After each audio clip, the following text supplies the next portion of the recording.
third button pressed. And now, waiting for the button. There we go. The intro. All right. Just remember what I've taught you.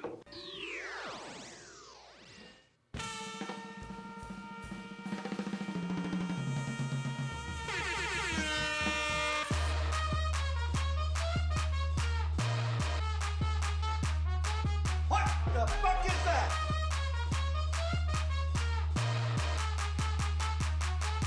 Hey, yo.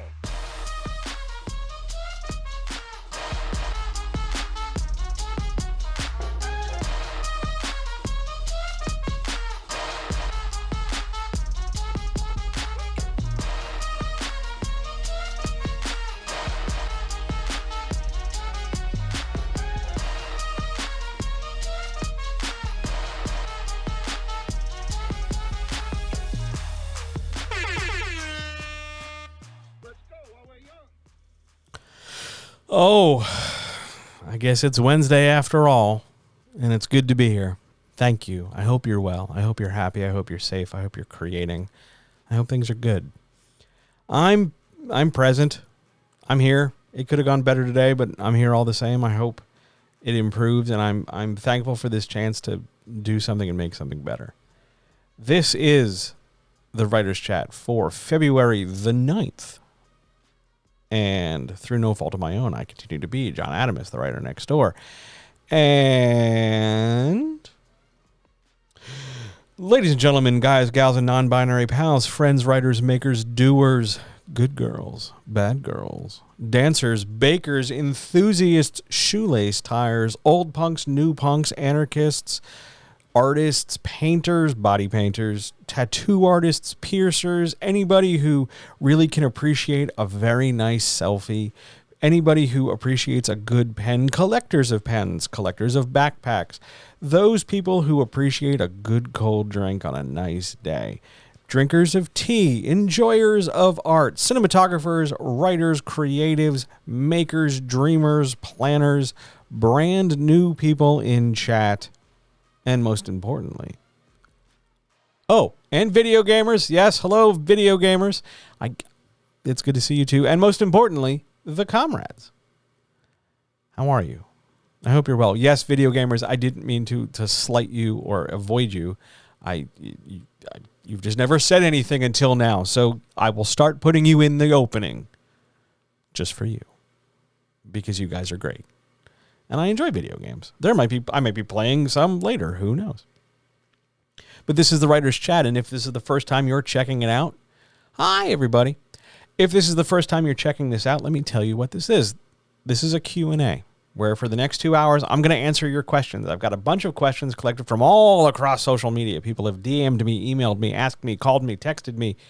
No WhatsApp this week, but people have reached out and left me some questions. They've asked them on Discord and all that good stuff. I've got those questions, plus the questions of those people in chat. Twitch chat. Hey, say hi to Zoom. Say hi to Twitch. And everybody, say hi to YouTube in the future. YouTube, by the way, if you have questions, leave them down in the comments. I'll be more than happy to answer them when this goes live. At whatever time YouTube deigns it okay for me to finally upload, it ranges anywhere from 26 minutes to 8 hours. Yeah, that was Monday. Ooh, let's try not to have that happen a second time. But anyway, here we are, the Q&A. Loads of questions, loads of good stuff. Please, let's just do this because I don't think I've said this like out loud before. It's sort of been implied, but here we go. If you're new, like totally new, or if you've never asked a question before because you think that question's stupid or that I'm going to make fun of you or that it's wrong or dumb or I've answered it a million billion times, I don't care. I would like for you to ask so that I may answer any and every question you have, even if we got to cover like the same thing 45 times. Doesn't matter to me. I want you to get answers to your questions. And I guarantee you that I've been doing this since 1997. I have probably had some experience with the thing you're asking the question about. So please, no matter what, no matter who you are, no matter what you're writing, no matter what you're doing, Please ask questions. It's how we help each other get better at this. Okay? Can you do that? Because if you do that, I promise you I will give you the best answer I have. On we go to question. No, wait. I wrote myself a post-it note, so when I got here, I have a thing. So I've got this challenge going on. So, funny thing, I hang out with a lot of sex workers. They're fun people. And their sense of marketing and platforming is very different, mainly because butts. But, you know, they have a pretty aggressive and unique strategy for reaching out and getting some attention.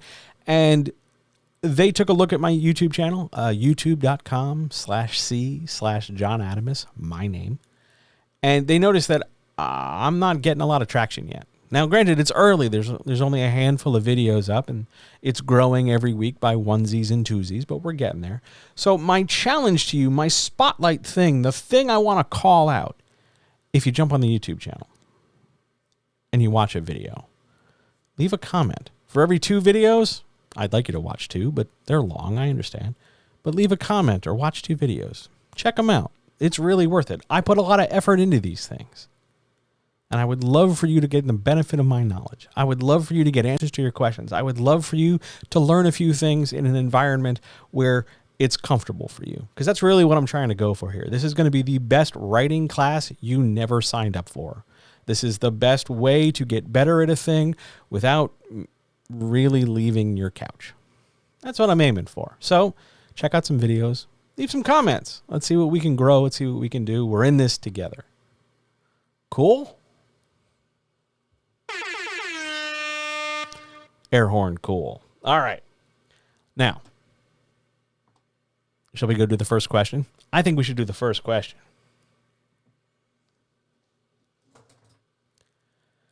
Jon, first question. Ooh.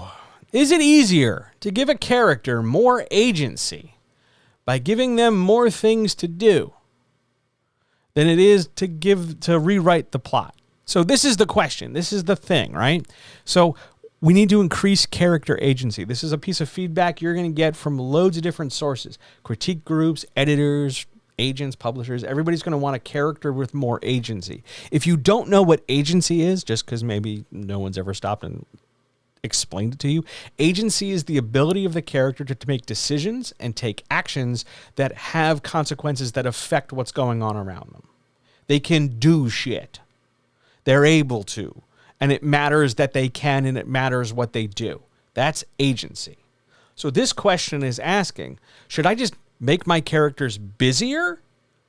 Is that easier to do than rewriting the plot?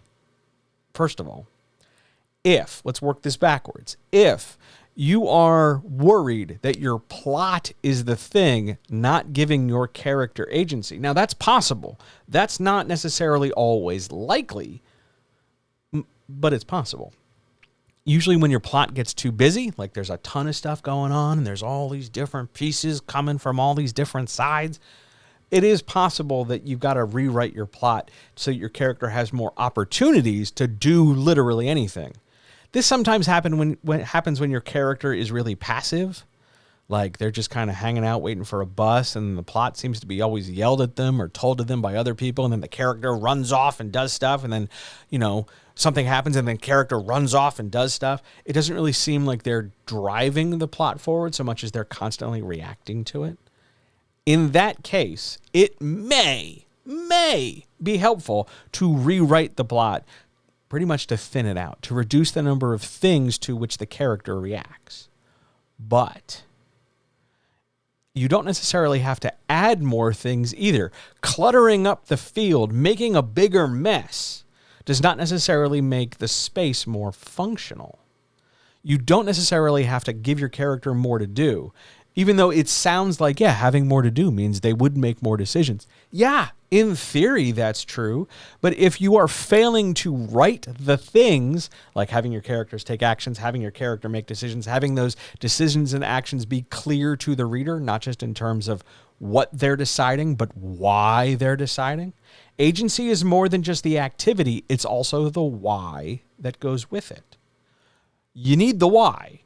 The reader needs to understand, like, oh, that's why they're doing it. Okay, because the point you want to get them to, the point you want the reader to have, maybe not overtly out loud in their brain, but certainly like, snuck in there. If I, the reader, were this character, that's what I'd do. If I were in that situation, that's what I'd do. That's where you want to get the reader. And the best way to do that is by giving your character agency and having that agency be understandable. Because if your character's just busy doing shit, oh my God, I'm doing this, I'm doing that, I'm doing this, I'm doing that. And it's sort of clear why they're doing some of the stuff, but completely like they're just doing other things or, they're doing things and then you give like some world building or backstory explanation as if that's supposed to make it okay. The reader doesn't really know why they're doing the magic ritual of cool waffle McFlips. Like they're not gonna know that. It makes sense to you because you have a full picture in your head, and your job is to put that picture in their head. So, is it easier to give them more to do than rewrite the plot? Not always. In fact, if you're already asking if I should rewrite my plot, that's often an indicator that you need to rewrite some part of your plot. Usually, at least to reduce it, simplify it, straighten it out. At least get it in one line. Where's my camera? One line where we're moving from point A to point B to point C in some kind of linear hierarchical progression. Rather than being like one of those crazy bendy straws my mom used to give me to drink milk when I was a little kid, and the thing would curl like a treble clef and loop around and all that stuff. You don't want a plot doing this. No crazy straw plots, okay? We want just nice, straightforward things, maybe with one bend in it. Maybe two, maybe. But don't go woo all over the place because it's not going to help the reader. And that's how we're starting tonight. A strong craft question. Oof. Okay, so there was a fight. Question 2. What are some benefits to reading the classics? Yeah, there was a fight on Twitter. I know. You're all shocked. I know. Oh my God. Fights happen on Twitter? I know. So there was a fight on Twitter over the weekend. Or I guess it started last week and it just kind of carried over for days. About how somebody, I don't know who, but I'm guessing it was a white dude, said that you had to read the classics, meaning like Greek play, Shakespeare, all the stuff they make you read in school, all that stuff, in order to be a better quality writer today. And people went off. Like there were fights and qualifications and complaints and yelling and memes and GIFs, and a bunch of people complained about the ratio as if that really matters to an argument, but all the same, they complained about it. And the question came to me, hey, what are some benefits to reading the classics? Now, it's clear what the downsides of reading the classics are, right? It's classist. Not everybody has access to it. Not everybody's going to benefit from it. A lot of it's not going to teach you what you need. It's going to teach some, a little bit, around the edges. And it's going to, be the material that you've seen elsewhere. But this is the stuff that came first. You're looking at later genealogy from it. But yeah, it's there. What are some benefits, though, if we look past the ableism, the classism, the elitism, the old-fashionedness of it, the okay boomerness of it? If we go past all that, what are the benefits? 1, it makes you absolutely unpleasant at parties, and some people are into that. 2, it can help you see how some plots play out, or what the original, route of things are.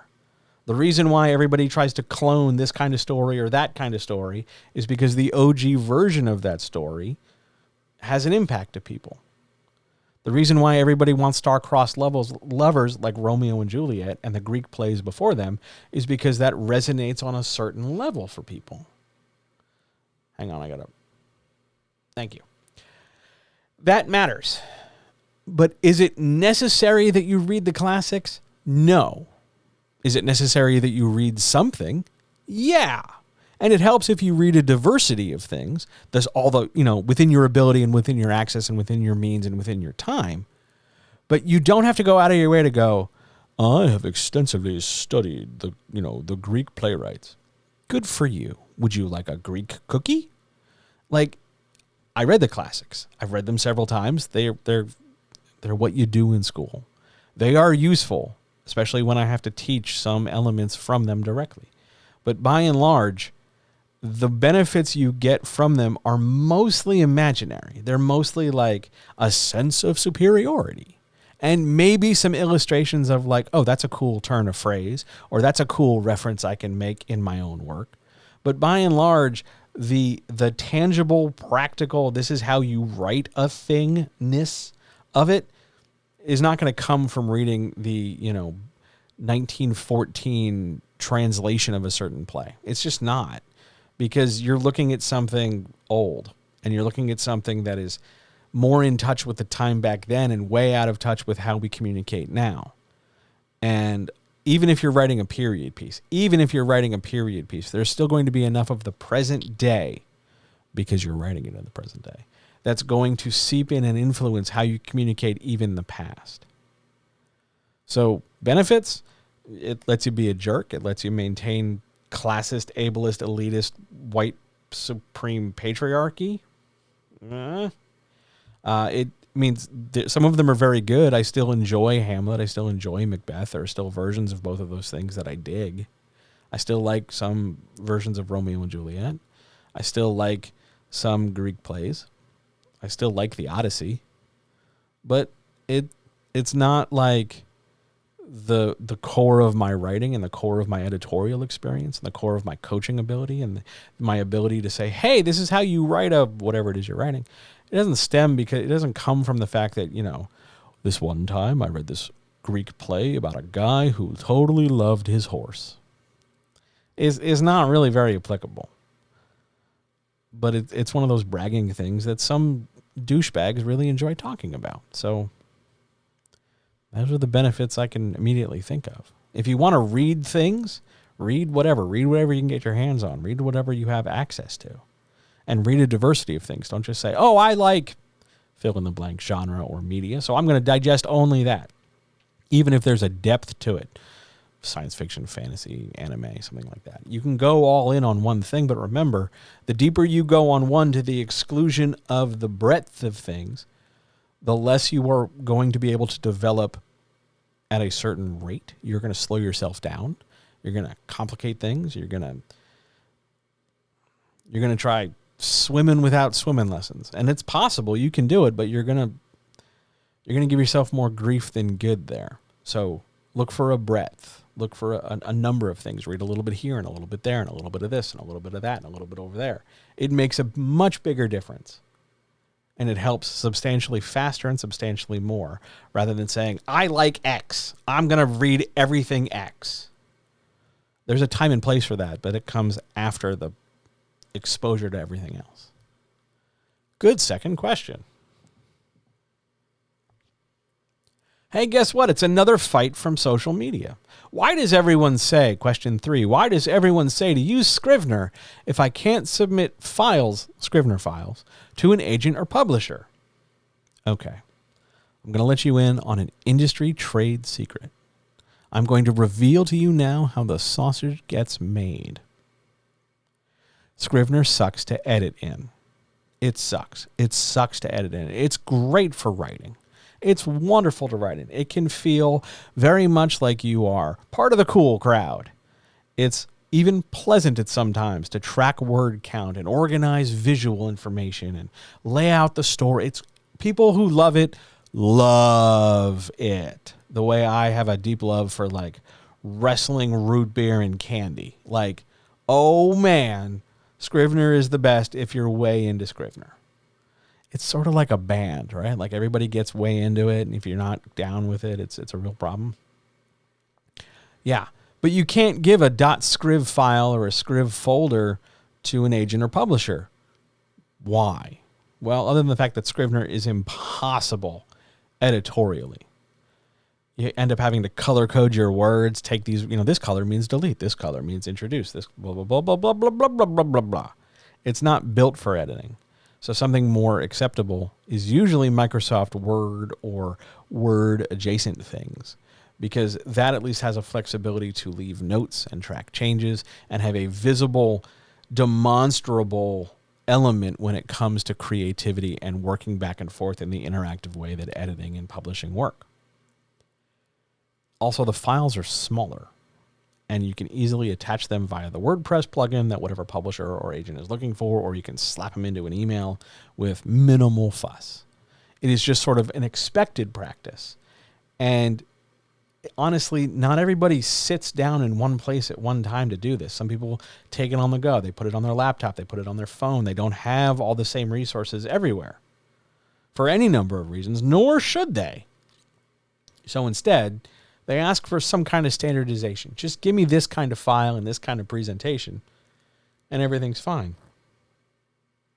One of the other parts here, one of the other things that you need to know is that this traditional publishing process that you're describing in this question goes a lot better for you when you are willing to bend with it than have it bend to you. Does that make sense? Do you understand what I'm saying?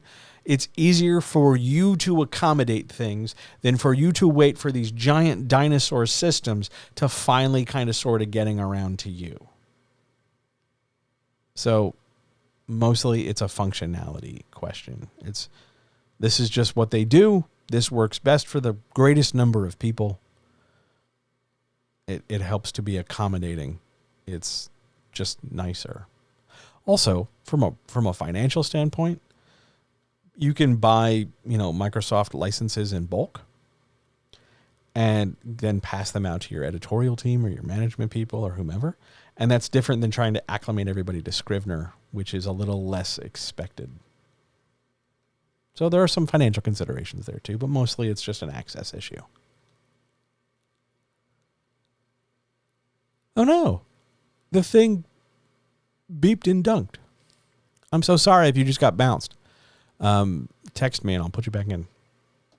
All I saw for 1 second was like the alert message on the chat. I apologize. It's nothing personal. All right. Shall we go on to questions? Does anybody, anywhere, have a question about anything? I feel like I should also pull that up. Questions? Anybody? New people? Longtime friends? Randos who walked in here wondering what the hell I was doing? Questions?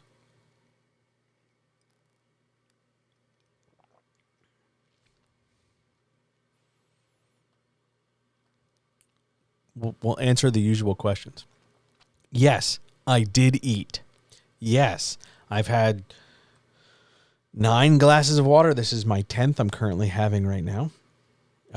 I'm doing okay. My day was not great, but I'm here, and I'm happy to be here with you. And we're going to try and make it a better night than we had a better day. So yeah, so far, so good. Yeah, it's nice to be here. Shall we march on? Anybody have any other questions? Anybody have any other things?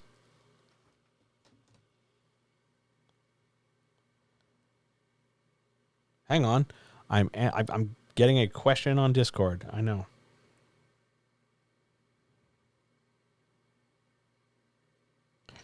You're going to have to bear with me a second. I'm so sorry. I've got to look down at the phone while I'm glad I'm here too. Let me click over here.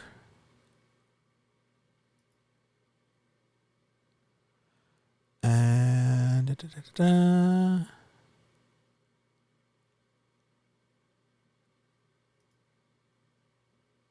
there we go. I'm so sorry why. I don't know why it did that. The bot's set really restrictive. You're good to go. Cool. There we are. That should do it. That should fix the thing. I will, yet again, one of the things I will work on tomorrow when I'm not streaming, I will fix the bot. It's better than it was. It's no longer blocking people now for like a month. Hi, everybody. It's now blocking them for like 8 hours because, yeah, you're welcome. I'm real sorry about that. The bot's very finicky. I might have over-programmed it, but it's nice to have you guys here. Thanks for being here. All right. It did it again, son of a bitch. All right, hang on.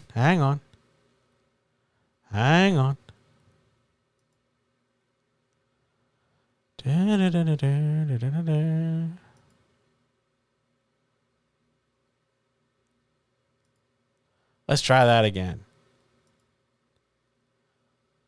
We'll just keep doing it every time, and then eventually we'll work this out. All right, on we go, though, to question 4. I feel like I want to ask something about character agency, but I can't think of a good question. So what are some good stock ways for a character to demonstrate agency? That's a great question. Here's how a character can demonstrate agency. So there's an event that happens in the plot. Whatever, something happens. Whether it's an inciting incident or just an act, just something happens.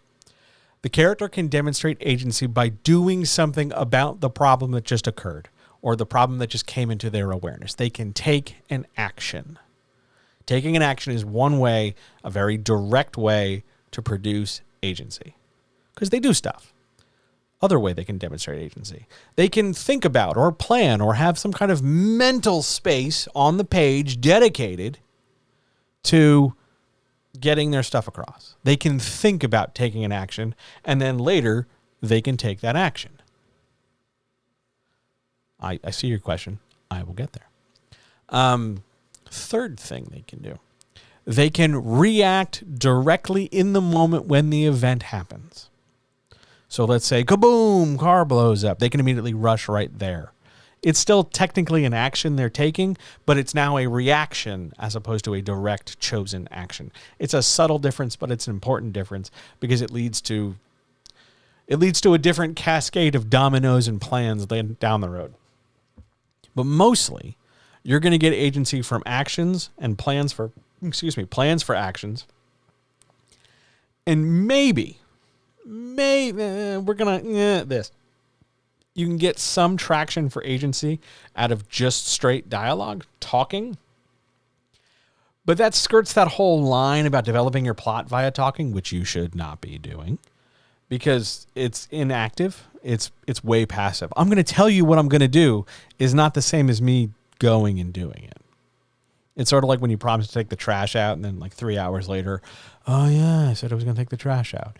You want to have a more direct, not necessarily immediate one thing response, but you want to at least have action, reaction when it comes to agency. Those are the base ways. There are far more. You can fall down a deep rabbit hole when you get into like what's called contextual agency, which is depending on what the situation is, how the person responds to what degree. Like, do they give a little bit of a shit? Do they give a lot of a shit? Do they really care? Is it really important to them? Or is it just kind of like lip service important to them? Do they pretend? This is called displayed agency. It gets messy, where it's like I'm pretending it's a big deal, but it's not a big deal, or I'm pretending it's not a big deal, but it really is a big deal. And you can play that for positive, negative, for comedy, for drama, for tension, all the way around. So those are the basic ways. Have them take actions, have them think about stuff, and then take actions. Sometimes talk about it, but ultimately it's going to come down to them doing stuff to increase their agency. Their ability to do stuff, and those things, whatever they're doing, having consequences, making a difference, are that's the thing we're looking for agency. It's half the battle is doing something, and the other half is because you did something, now this is true, or that's true, or this is changed. If a character does something and there's no substantial change, like it doesn't make a difference, it's not going to it's agency, but it is less, again, we don't need the jargon, but it demonstrates less agency than if they do something and it has consequences. If you think about more things, let me know. I'll answer them. What's the best way to adapt a classic style of writing like Pulp Fiction? If you're asking me how to adapt Pulp Fiction, you're going to want to do what's called a variable MPOV, which is you take one plot, and it's kind of like Rashomon, but not backwards. You're going to take one plot, split it into its pieces, part A, part B, part C, part D, shuffle the order around so that it's not linear, A, D, B, C, or whatever, and then assign each of the pieces to a different point of view character that interacts with at least one other letter. not necessarily directly, not necessarily linearly. It's going to leave an asynchronous chronology for your text. It's going to feel like it got edited out of order, but you're going to have to lean into that specifically for Pulp Fiction. But if we're just looking for how to adapt any classic style of writing, you're going to want to take that style, whatever it is, and identify what for you, not necessarily what it is for like the school or academic definition or what the technical like dorktacular definition is, but what the definition is for you, and break it into those pieces. Okay, when I read, I'll make something up. When I read detective fiction, I think about 1, 2, 3 things. So as long as you do those 3 things to the best of your ability, you will adapt the thing you're aiming for in a more natural, a more enthusiastic, a more, I'm going to use a term, but it's not going to make sense, realistic way, because it speaks to what you know of the genre and speaks to what connects you to the genre, so that other people may then connect to the genre and then by extension to you from the things you proffer. That's how you adapt a style of writing. Now, it gets way more complicated because then you break it down into like, well, how do you adapt this thing in particular? And that's a separate question on one hand. And on the other hand, it depends again on what it is you are adapting and what it is you're keeping. Because when we adapt something, we keep some of the original and we change other parts. And there's questions of why are we keeping this and why are we changing that? And then how it is more personal. If I understand your question, you're asking if it's more personal because it reveals something of you. Because if you say, I think of 1, 2, 3 things that get changed. Where's my camera? 1, 2, 3 things get changed. You picked 1, 2, and 3. Maybe when it's my turn to do it, I'm picking 2, 3, and 4. So your choices for how you choose to adapt and what you mean to adapt say something about you. Not directly. It's not going to put your name on. Well, I mean, I guess if you put your name on it, it says something. But by and large, it reveals something of the author, and it allows for a greater sense of intimacy between creator and reader. That's a bit more abstract than I meant it to be, but it still comes down to, oh yeah, so for example, we'll use a really contentious one, okay? We'll do a real contentious one. The Last Jedi is Rian Johnson's view and a grown-up view on aging in Star Wars and the idea of progressing mythology, right? If that's what we're going for, and I'm willing to fight on this hill, not necessarily in this chat, not necessarily right now, but I'll fight this hill. You know I will. But how he chose to frame that story and how he chose to work with the people to develop that story says something about him and the lens he used to tell the particular story. Some people agree with it. Some people praise it. Some people avoid it. Some people revile it. It reveals something of the creator to look at the creation. Also, way more abstract than I meant it to be. But that's part of the adaptation process. You can't adapt a thing and not be present in it. You're going to leave fingerprints. That's not a fault. That's a benefit. Don't freak out.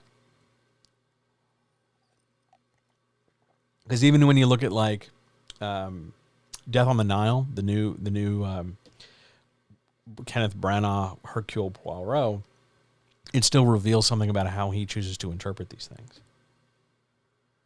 It's okay to be personal in adaptation. All right. Good question. Shall we march on? Let's do 4. Nope, that's 10. Why is 10 coming up? Oh. 4. Do you, meaning me, do I feel bad when I have to deliver hard feedback? Well, let me just click this button. Some of you in chat have received from me hard feedback. So I can tell you that, yes, I have felt bad about it.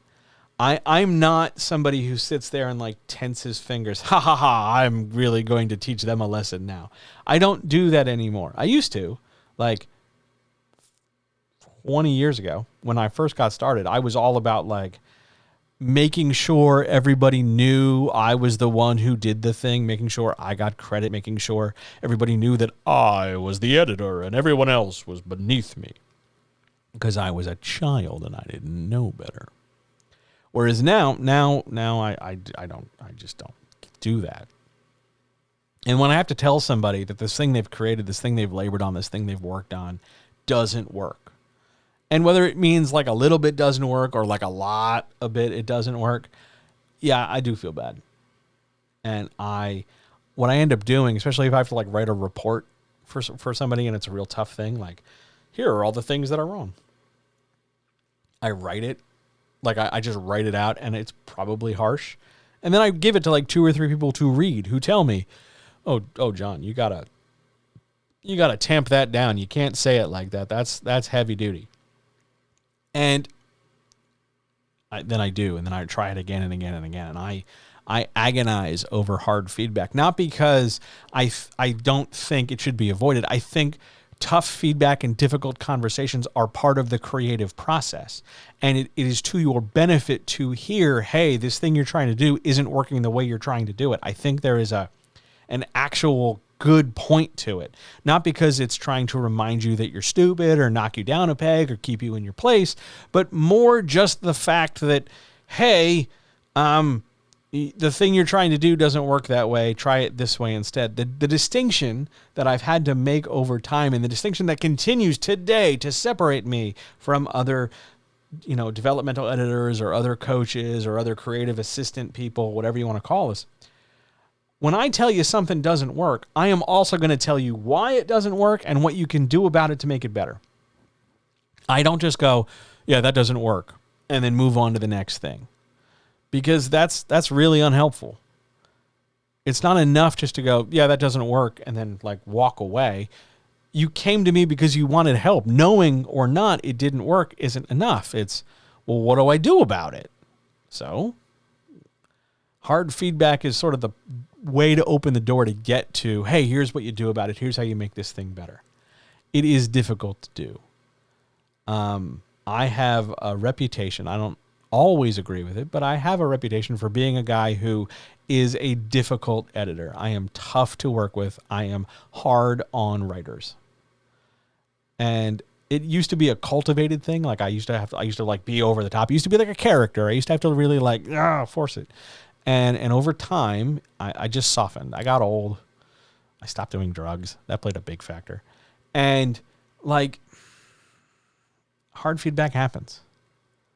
I don't think it should all be, fawning over a writer and throwing up some gifts and, oh my God, this is so great. Like if things go well, I'll tell you, but I'm not going to tell you that to the detriment of your work or the detriment of your examples or the detriment of your effort, because it's about getting the best thing possible. And sometimes that means stuff needs to change along the way. We're in this together. We'll celebrate when we're done, but along the way, like sometimes you're going to have to hear me tell you, this character is not a character. I don't know what you're trying to say in this paragraph. I don't know what's going on in this plot. Why does this have to happen here? Why can't this happen, 2 pages from now?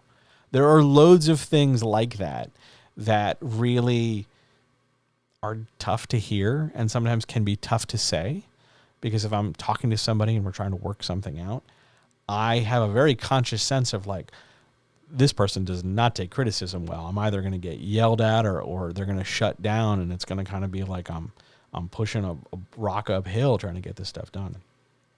And you just sort of learn how to deal with that, both as somebody who gives the feedback and then you sort of learn how to accept it, because if you're getting rough feedback from me now, it's probably better to get it from me at a point where you can still edit the book as opposed to rolling out into the world and then realizing you can't go back and edit it now. So, yeah, hard feedback's tough, and I do feel bad when I do it. But it's still going to happen. There's not really a condition. Like, I'm even hard on, like, children's writers. So, it's a thing.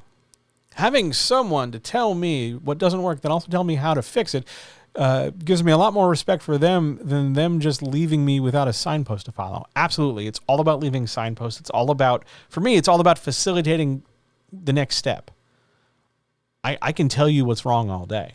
The internet is full of human beings who will happily, rightly or wrongly, tell you what's wrong. I want to go the extra step, though. I want to turn that wrong thing into a doable thing. It's important to me. I had so many people in my life, professionally and otherwise, just tell me what was wrong all the time. And then when I would guess how to fix it, and then I continued not to fix it correctly because I had no signposts, I'd get yelled at more. So I don't really want to revisit that on others. That's just shitty, and I want to be a better person than that. So I try to do that at work too. Great question. Also, if you're writing this because I gave you hard feedback, I'm very sorry. But it's going to help you be a better writer. So we all learned something today. Let's go on to question 5. Oh, man, what is it? Oh, I love a good arguey question. Question 5. Why are some communities of writers so dramatic or cliquish? And I know that's not how you spell cliquish, but mostly that was me trying to figure out how to pronounce the word, so I wrote it phonetically. Here's why communities of writers are dramatic and or cliquish to whatever degree. Because humans can be dramatic and or cliquish. Now, part of that's going to be just a general social need to form groups. But the drama comes in from any number of reasons, usually anything from fear to validation seeking to anger to distrust to any number of other things that would probably be better sorted out in speaking to a mental health professional.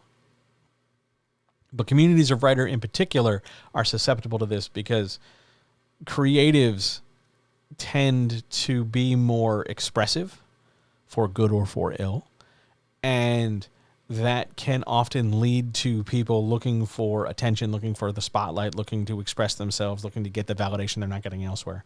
And they do so through their creativity, which can lead to good and bad situations. But most of the time, as a community's drama increases, the quality and benefit of being in that community tends to decline because it starts being about whose soap opera we're living in as opposed to getting the work done. And I'm saying that as somebody who has been in communities when it was other people's soapbox, and I've been in communities where it was the whole Jon show the whole time. But it's because people are people. That's why things get cliquish and dramatic. And it takes work. It takes substantial work to really try and bust through cliques, both as a new person coming into a community as well as trying to maintain a community where everybody's in the same clique. There's no little pocket of extra people here and a little pocket over there. It takes work and it's hard and it requires a lot of maturity and a lot of conversations and a lot of good socializing tools. And not every group wants to do that, let alone has the ability to do that. So things can get dramatic and cliquish. I'm sorry. If you're in a community that's like that, I'm really sorry. I know it sucks. And I hope you find a group that's more aligned with or doing the things you're looking for. But it's a human nature thing. Good question.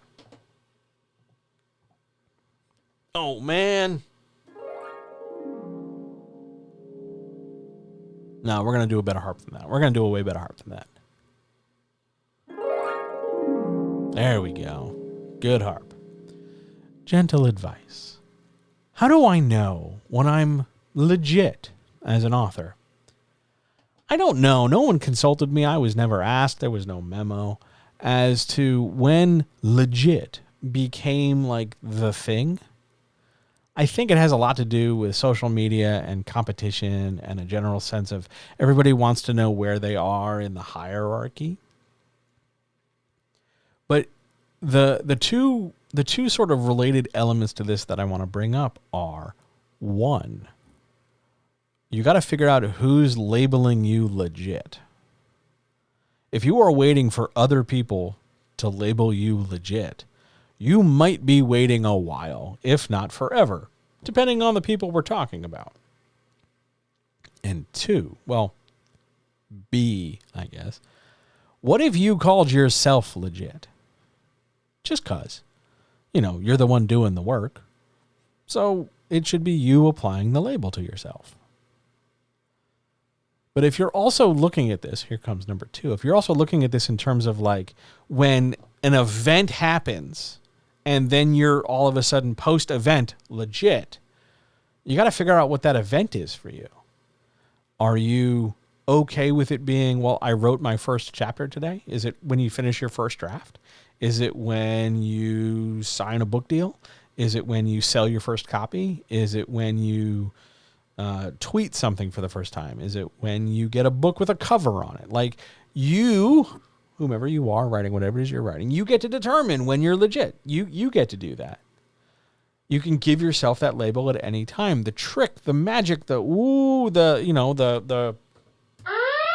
red flag here is that what you might call yourself that, but will you feel it? Here's the uncomfortable thing. You can say it a billion times and never feel it once, because it's a tough thing to feel. Yes, MC Hammer was in fact too legit to quit. So maybe we could borrow some of his legit for you. And then we can all be too legit to quit. And then we can get buck. That song's going to be stuck in my head now, Cam, just so you know. Yeah, it's going to rattle around in there. I'm going to end up putting that on. If there wasn't a DMCA thing, I would totally just play that underneath the rest of this question. But just know it's in here. So, legit, what does it mean to you? And then why do you want it? Aren't you already legit because you're writing? But you use the word author, not writer, and a lot of people make a distinction between writer and author. Because a writer just produces, but an author is somebody who gets paid or who publishes or who holds a physical copy of their thing in their hand. And if that's what it takes, if that's what you need, then that's when you'll be legit according to your definition. But will you let yourself feel that way? Or is this a thing where you're always going to be chasing, well, yeah, I sold 1, but I need to sell 5 all of a sudden now, or 10, or I need to write a second book, or I need to get signed, or I need this, or I need to finish that, or I need to jump through this hoop, or I need to change that, blah, blah, blah, blah, blah. You can come up with a ton of different potentials to always move that goalpost farther and farther away from you. You get to figure out whether or not you're legit or not, and you get to figure out when that happens. It could be right now, right this second. Here, I will give you 3 seconds, and you can just label yourself this, and we can move on, okay? Ready? Here's a countdown. You're legit. In fact, you are too legit to quit. Hey. For years after I published my first book, I wouldn't call myself an author. It took so many writer friends to tell me, no, you did the thing and you hit publish, so you own it. Now I'm an author no matter what anyone says. Yeah, because you did a thing and you did it and it happened. And that's how time works. You're an author. I don't really like the distinction between author and writer in terms of publication. I think it's just a synonym, like, oh, an author authors books and a writer writes books, and they're just different words that are useful in crossword puzzles. But I understand. I know the doubt. I know the fear. I know the temptation, like the idea of like, well, I'm not really legit. An author has elbow patches. Yeah, it's just fucking stupid. But all the same, I understand. But I need to tell you, you out there, hang on, we're going full screen. You out there, right, where's my microphone? I gotta, lean better. Look, you, right now, listening to this, watching this, you are legit. Whether you've done 1 word, 10 words, 1,000 words, I'm telling you as a professional in this industry, the only person who gives a shit about legitness is some random person on the internet that you've decided to listen to. It is not a professional thing. It is not something we care about in query letters. It's not something we care about in editing. It's not something we care about in coaching. It's not something we care about long-term publishing deals with. It's just this bullshit that we all have on social media. And I can tell you that even when you don't feel it, you are it, okay? You are legit. And you get to call yourself that. And don't let anybody take it away from you, because it's yours. All right? Hang on. We're going back to the other one. Did you worry about this when labeling yourself as an editor writing coach? Do editors go through legitness? Oh my God. Hi. Yeah, editors totally do. I'll tell this story and then we'll move on. We got time. So, there are a load. So let's split some hairs. Hang on. You want to go full screen for this? Let's go full screen for this. Look. So there are a load of people who call themselves editors. And there's a load of people who call themselves book coaches or writing coaches or what was the other one? Creative writing consultants. Hi. So, there's a lot of people in this field. Now, there are some people who make a lot of money in this job.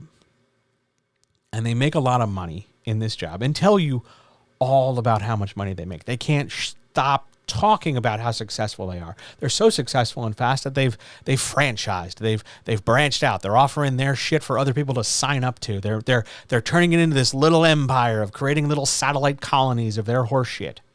And the problem is that a lot of those people who have franchised and who are very public about what they are and who are out there on all the podcasts, doing all the articles, writing all the things, doing all the whatever, saying they're a big goddamn deal.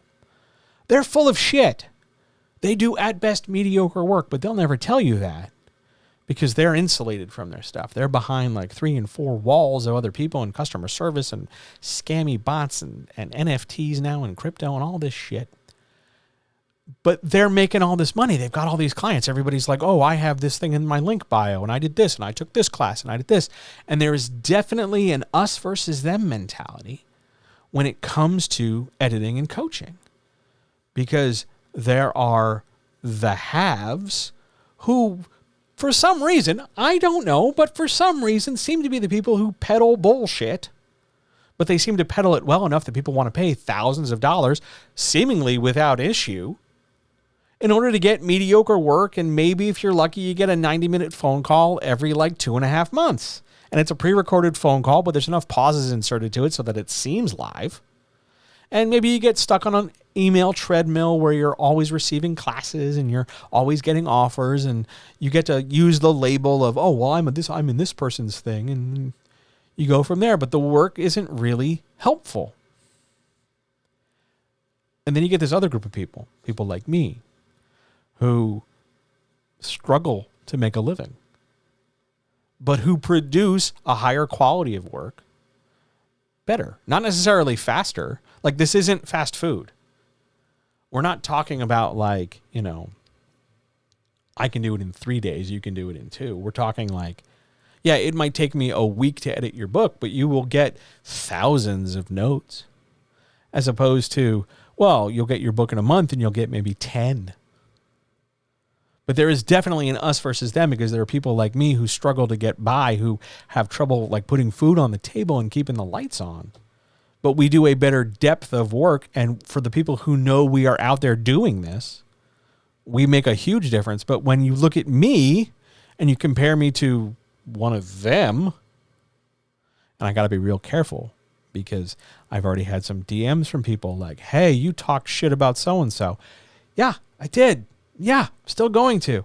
So rather than gnash my teeth over the particulars of the problems people may have with me, so that I don't draw a blank in terms of what it is I'm talking about, I'm just going to tell you that editors and coaches struggle with the idea of being legit, because I've been doing this longer than they have. And I have worked with maybe 1/10 of the total people they have, and I've made maybe 100th of the amount of money. It would never occur to me in a million years to have a brand new author hand me $8,000. Do you want me to like hold the money for you so you can buy a car? Why are you handing me this much money? The most I've ever asked for an edit is $3,000, but that's because it was like a 200,000 word book. It wouldn't occur to me just to be like, oh, just give me your visa and I'll talk to you in 90 days. Like, There's absolutely a sense of legitness when it comes to this business because I don't do the other stuff. You know, if you want to take a class from me, currently right now as it stands, you have to ask me and I will give you the links because I deleted everything else. So I've got to like manually retype you lessons because I moved from MailChimp to something else. But like you can do that. You can sign up. I have a long-term subscription plan. You can sign up and get editing from me, but it's a couple $100 as opposed to several $1,000. And I get told frequently, "Oh, John, you could totally charge that much." Have you met the people I work with? Like, I love you all, but you guys are not rolling in cash. And I don't want to take from you because I know what it's like to not have money. I don't want you to have to choose between I got to keep the lights on and I got to pay John. Go keep the lights on. I'll be here. Might be in the dark, but I'll be here. I get it. But there's absolutely editor, writing coach, legit issues. I feel it all the time. I feel it now. How many editors and writing coaches do you know are on microphones right now yapping on Twitch? Why do you think I'm doing it? Other than the fact that I really like to talk. And I like the buttery smooth sound of my voice lately. But it's also because nobody else is doing it this way. And I thought this would help me feel more legit. So far, it kind of works a little bit. I have more fun. I get to laugh with you guys. But yeah, legitness is a pervasive industry issue. Publishers feel it. Publishing companies feel it. You open up Publishers Weekly or you open up Locus or any of the industry trade mags, and you will see a list of like this thing signed for here and this people signed this, and like just a column of all the things one company signed, and then maybe like 2 lines of something else some other company did.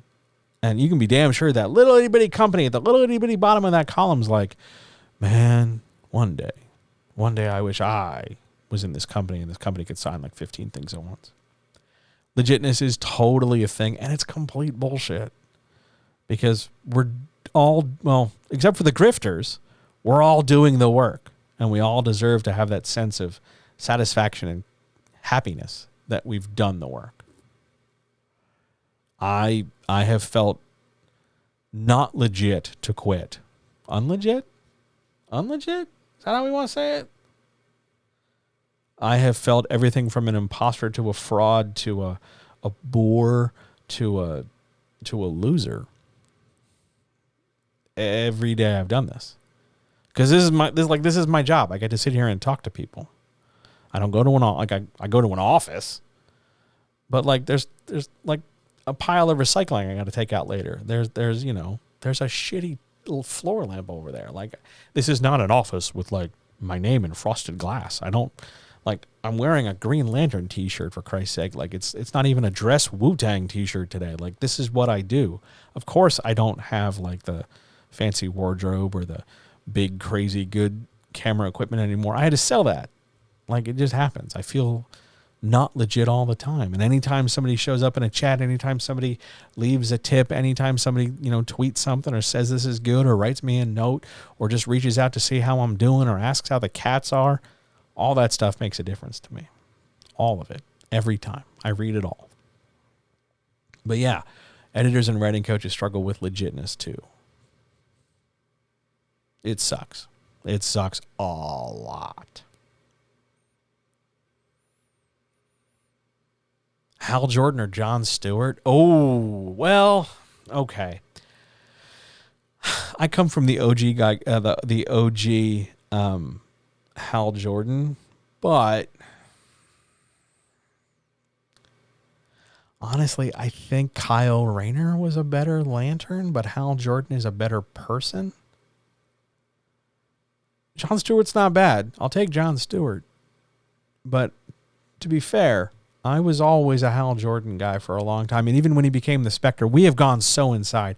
Even when he's the Spectre, I'm still pretty pleased. But I think Kyle Rayner was my guy. And not just because he had the cool 90s guy haircut. But of those two choices, I'll take Jordan, thanks. But like real Jordan, not Ryan Reynolds, Van Wilder Jordan. Yeah, Kyle's the way to go. Yeah, he also, like, that's where they started to, we're just going to get off topic, but they really branched out, like, the universe more so than in the Hal Jordan, where it was just sort of deep. Yeah, it's good stuff. You have a soft spot for Stewart. With the Justice League cartoon. Oh, I hadn't even thought about that. Yeah, I could see that. I would have liked to. Honestly, I'm not very well versed in the entirety of the cartoon. I want to be. Maybe I should, like, when things quiet down and I have some time, I would love to sit down and, like, go through large chunks of it. But Stewart doesn't speak to me yet the way I think he could if I spent more time with it. Yeah, that's my answer. Good stuff. All right. Shall we? Where's my 6? Nope, we're going back to 4. All right. On we go. Question 7. What is the point of a 4th draft?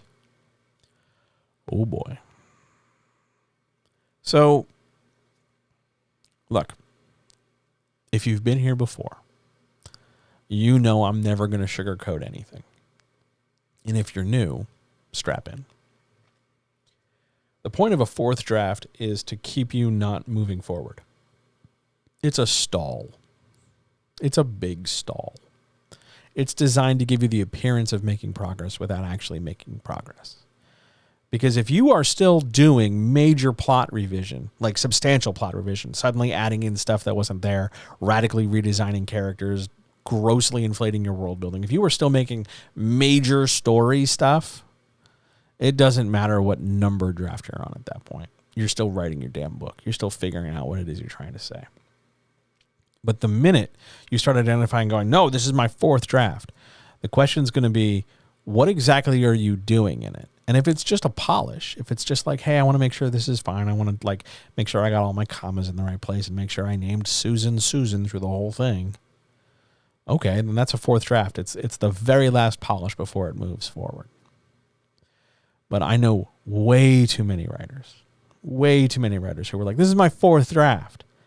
And before that, it was, this is my 3.5 draft. And they're with their 4th draft forever because what they're doing is staying in the part of the creative process they like, the writing, because they are afraid or unsure or intimidated by the next steps. Either they don't know them, or they're just not sure they can cope with them, or they haven't figured out yet how they're going to be able to control the next step, so they don't want to do it. They don't want to do it until they know they're going to get a right answer, till they know they're going to get accepted, till they know it's going to go flawlessly, because they're not really ready to go out and try. They're unwilling to try for whatever reason, and that's a thing. Yes, final for real this time. I mean it. Doc. Yep, that's a thing. It took me a second. I'm reading that like I gotta think about what that means. Yes, there's always that delay. Final. This one. Yep, absolutely.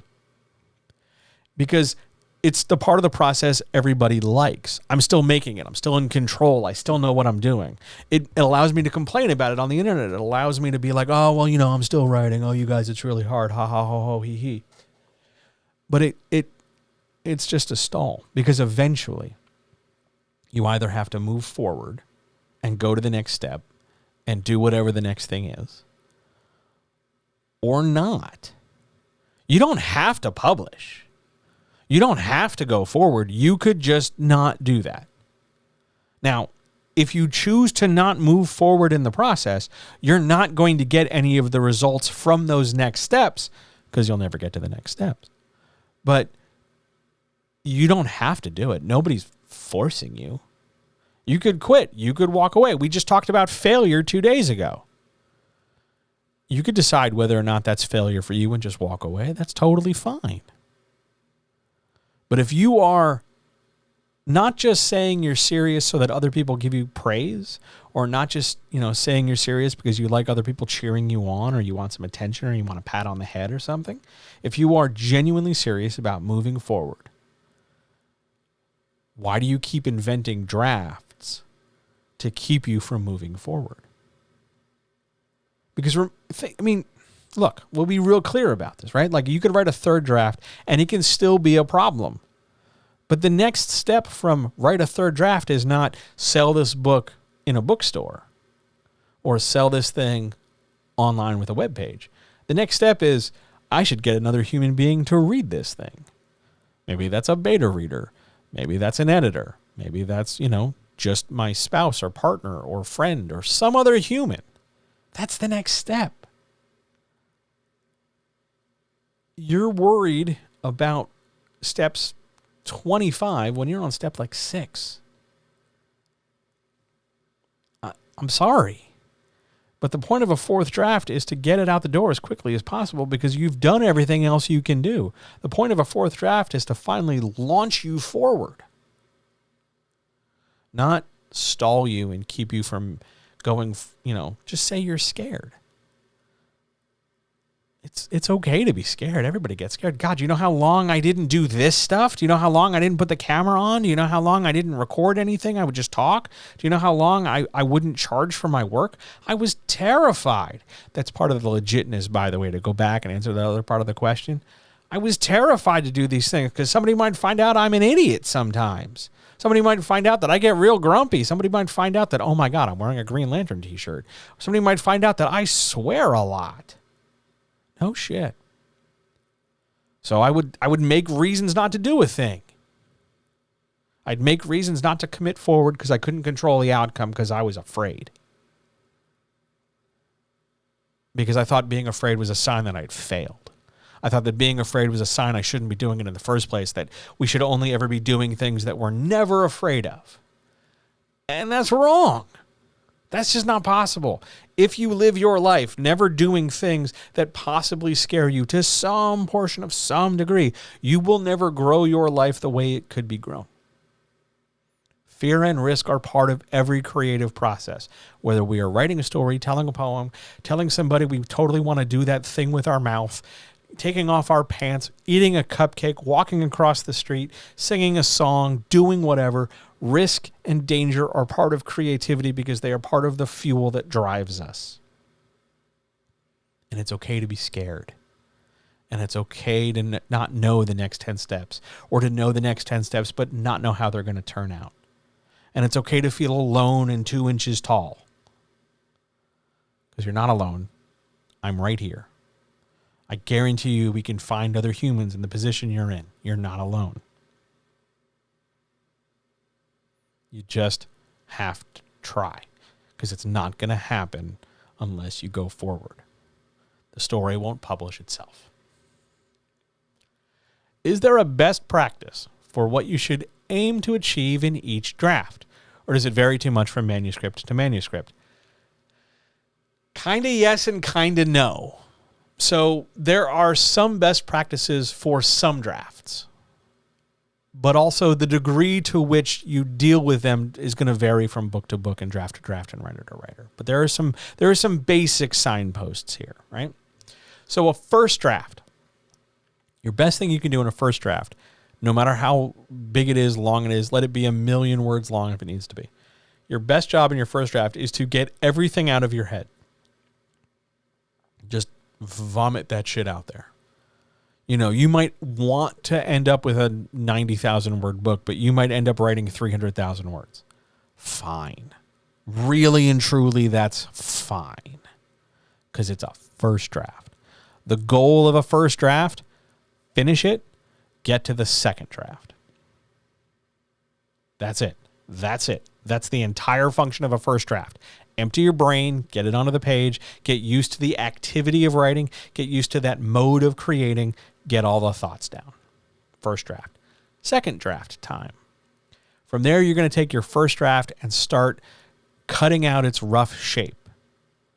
So maybe that means if you've got 300,000 words and you got to get to like 90, you start cutting massive chunks. Still the second draft. You start cutting massive things because writing is the act of making decisions. So you start making decisions. No, I don't need that whole subplot. No, I don't need those characters. No, I don't need that whole section about, the ducks.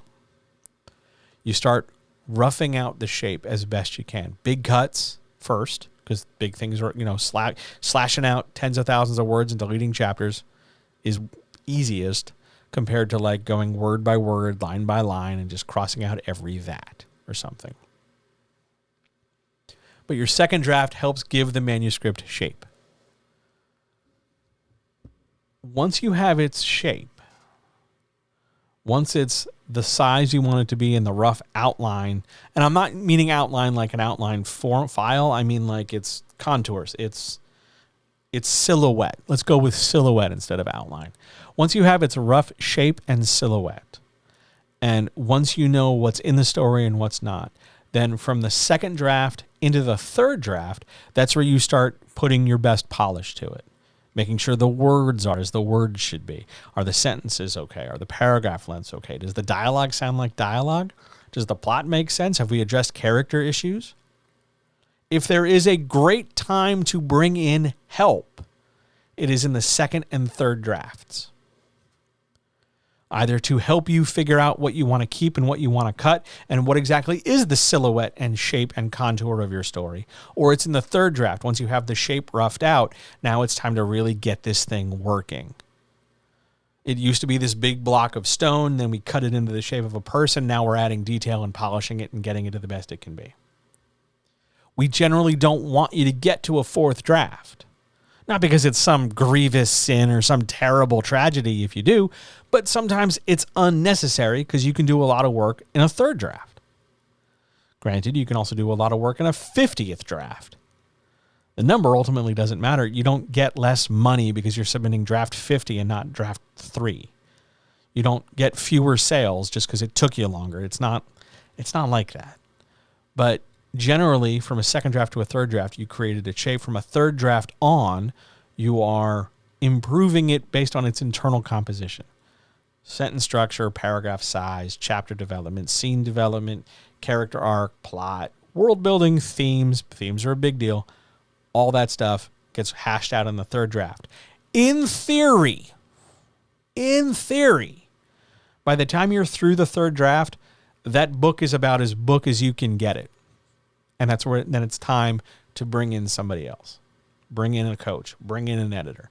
Bring in beta readers out the wazoo, plus an editor. Don't just rely on beta readers, by the way. They're just readers. But that's where you bring in your help and you make sure your third draft is the thing to do. Even if the editor or the coach or whatever comes back with notes, it's still arguably a third draft. And it's okay to call it that. Again, no one gives a shit. But it's the idea that from there, anything thereafter, 4th draft, 5th draft, 7th draft, 80th draft, 2000th draft, it's just there to help you make sure it's as best as possible. It's the best book you can make at the time. Not the perfect book. There is no perfect book. You're never going to write a perfect book, and that's not because you're a failure or you suck.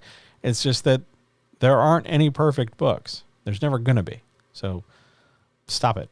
Just make the best book you can at the time. That's how I would answer that excellent question you asked. Good stuff. Have some air horns.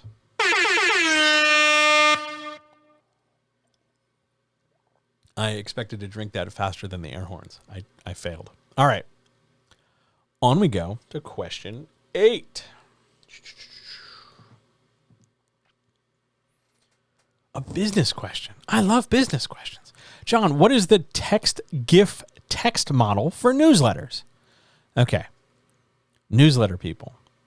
You have one, right? It's super helpful. Newsletters. They're your friend. Think about getting one if you have a large mailing list beyond like 10 people. Otherwise, send them an email. And even if you have between 10 and 25, send them an email. You reach out to the people who support you and help support them. And mutual aid, comrades. That's how we grow this goddamn business. The point is, when you're making these newsletters, saying whatever it is you're saying, to whatever degree you're informing people about the availability of products or your thoughts on things or some excerpts or some real life doohickeys or some pictures of your pets or a charming story about the time you burnt your finger on a stove, whatever. There are certain, let's start it this way. People have a desire to create a newsletter that works. Here, camera. Works. They want to know the best kind of newsletter. What's going to get them? Are we ready for the douchey term of the day? Maximum engagement. Ugh. So they're after this maximum engagement. So they have to have a template. They have to have a roadmap. They can't just fucking say what they want to say. It has to look a certain way. That's what a newsletter does. And so there's this current, very popular, very trendy style of constructing a newsletter called text, GIF, text. And it works like this. So you get your catchy finger guns and emoji subject line. And you open up the thing. And maybe you get a splash graphic. Maybe you do, maybe you don't. It's maybe a cutesy, sassy picture, or it's just something generic and broad. And then you get a title. And you get one or two statements, and maybe one of those one or two statements is a link to the thing they're going to talk about for the rest of the newsletter. Maybe it is, maybe it's not. But you get one or two sentences, and the second sentence is almost always trying to be like, hey, pal, hey, buddy, check this out, right? This is your experience? Because it's sure mine. Really? Elbow, elbow, wink, wink. And then they drop a GIF. Now, you're going to see this, and I hate to do this to you, but white women have co-opted this in the most appropriative way possible. Because if you want to see digital blackface, if you want to see really unpleasant sort of absorbed misogynoir or patriarchy or internalized hatred of self, the text GIF text model written by a lot of white women producing newsletters is rampant, because you will have one or two sentences, then some appropriated African-American vernacular English, then like a GIF usually a black person or person of color, like making a statement with a caption or just a dramatic head move. And then the rest of the text follows. So it's 2-3 lines of text, maybe one of them or two of them is a link, then a GIF that is completely like trying to be your friend, but is really sort of gross and disgusting when you think about who's saying it and why they're saying it. It doesn't really seem very natural, and it sort of seems like the GIF is doing all the heavy lifting because we're just supposed to speak in hieroglyphics rather than use our big boy person words in order to communicate how we're feeling. So we have this GIF, and then we have more text, and almost invariably at some point there's a call to action to get us to do something. Text, GIF, text. The problem is it works. The GIF, positioned where it is after a few lines of text, helps break up the eye and prevents us from thinking, oh, this is a giant wall of text I can skim. The fact that there are between 3 and 5 demonstrations of links, whether it's an individual word or a whole sentence, that is a clickable link to call us to action without using any kind of visual indicator. There's no like big blue box and shiny ass button. It's just a highlighted sentence, and it's written. The majority of the sales copy is written in a provocative way to get us to go, oh, I didn't know that. I wasn't thinking that. I wasn't aware. That sounds interesting to me. This could seem like it's my thing, et cetera, et cetera. Because again, all of these newsletters, whether you're just saying, hey, I'm writing this thing, or hey, come click and sign up, or hey, leave a tip down below, or whatever, is designed to get you to take action. And it's not necessarily sleazy. Some of us do it because we like to have cat food. Some of us do it because they genuinely want to tell you, like, hey, I'm really thankful that you're here. But they're still trying to elicit a feeling. They're still trying to get you to do something, even if that something is feel good about being where you're at. But text, GIF, text is the current hot model for newsletter construction. It is in almost every swipe file and newsletter correspondence class or online course you can imagine. It's the popular thing to do. It wasn't always. It used to be GIF, text, text. And even before then, it was text, static picture, text. Things change and evolve. And I'm sure eventually it'll just be either straight video, which is starting to happen now, where it's just video and no text, or it's, just a series of GIFs dumping to physical images like you get for recipe blogs, where it's like, I got to read a goddamn novel before you tell me how much nutmeg to put in this thing. But text, GIF, text is the popular way to go right now. I hate to tell you this. I will probably use it at some point, mostly to make fun of it, but also to very surreptitiously test it. Test it out and see if it makes a difference. But that's what text, GIF, text is. Love a good business question. Man. Excuse me. Goodness gracious. Question number 9. I got this question on a YouTube comment, and then they proceeded to try and tell me that I suck. But this was their question. Why do people make such a big deal about niches? Niches. When they're talking about Amazon? Well, okay. I am now going to tell you how more sausage gets made. Are you ready? So human beings invented algorithms to help them sort and prioritize information.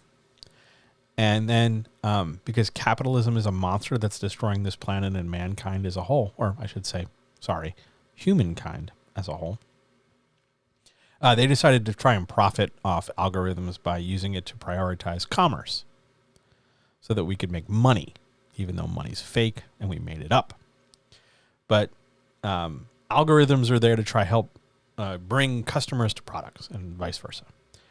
And algorithms are totally unknown. People try, they put out news clippings and papers and tweets and PDFs for money and all this shit to try and tell you that they know the algorithm.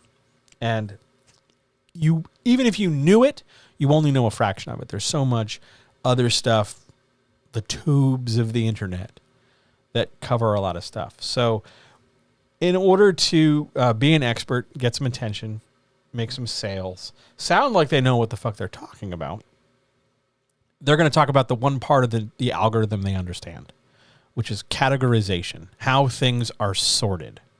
Sometimes they're going to do this based on tags or labels that you apply.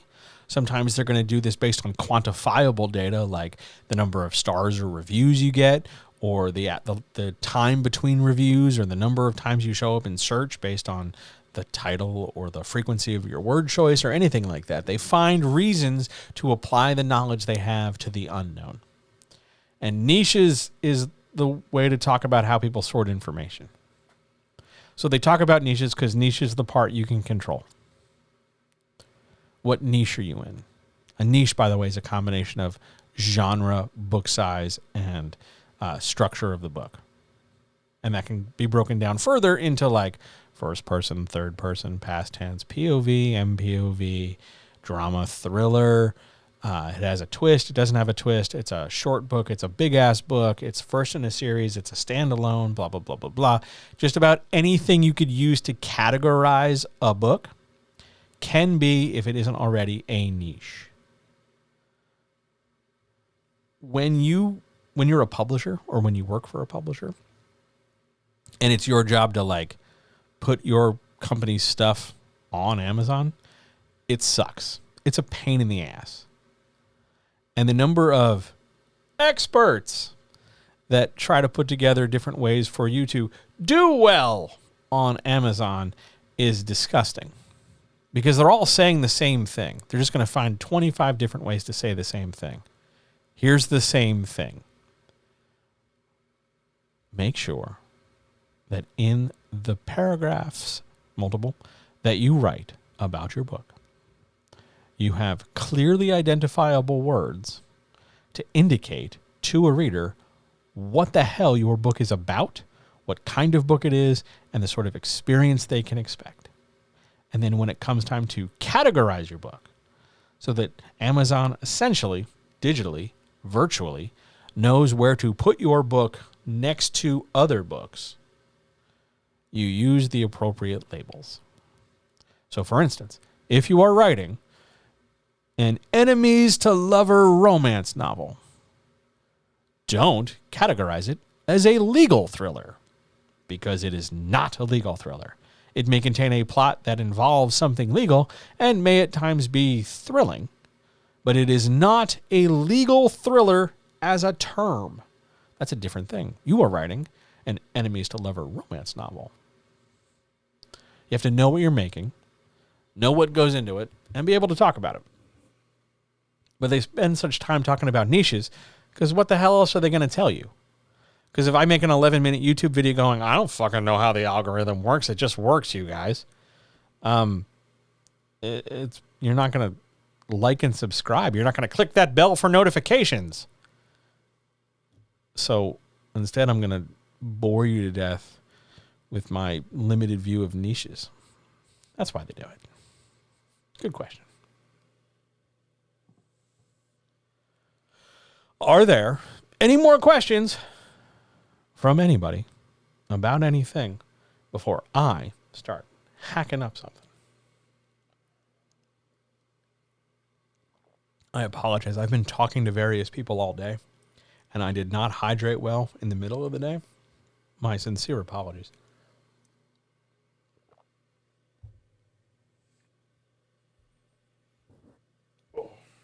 Questions, issues, etc. All right. I don't want to jinx anything, but the stream has been really stable today, hasn't it? Aside from some weird bot shit early on, which I'm very sorry for, it's been very nicely stable. So we're doing great.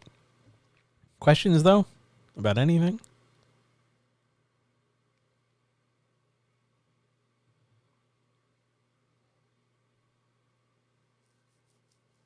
It has been very good. Yeah, it hasn't wobbled. I haven't dropped out.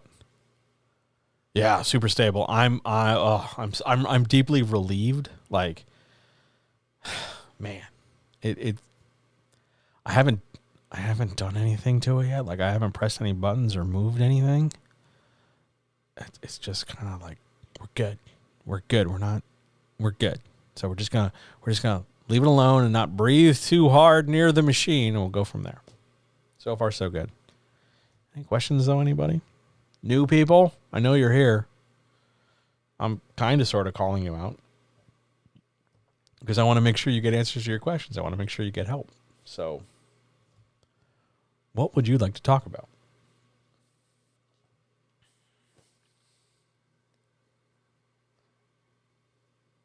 Oh, sure. Now I don't have the graphic for a question from WhatsApp, but I have a question from WhatsApp. John, what is the smallest advance you've ever seen a writer receive? Sure. Smallest advance I ever saw a writer get was $90. I didn't issue it. I was just present at the time and in the meeting. That's the smallest I've ever seen from a large named publisher that maybe rhymed with the word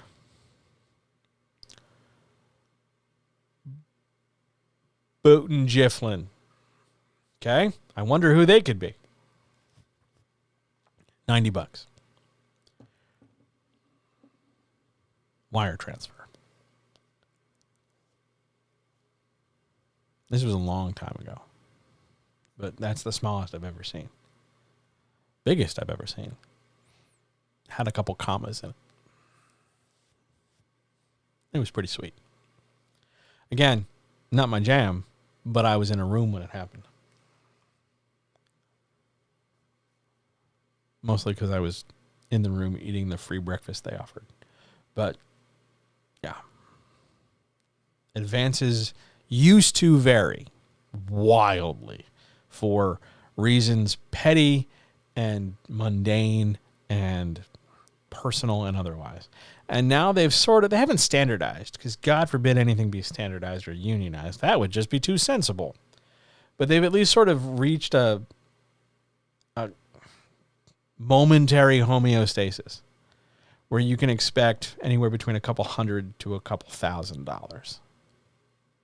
The era of the big giant advance like you see in a movie or something, where it's just like, oh, I have my advance and I'm living off of it forever and a day. Yeah, that ship sailed. That ship not only sailed, it sank. Like, we are not going, the civilization is collapsing. We are not going back to the era where you will get, $400,000 for the premise the premise presentation of your book. Like, that's just not a thing anymore. Thanks, WhatsApp, for your question. Other questions?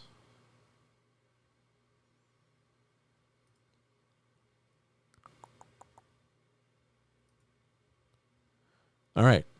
On we go then.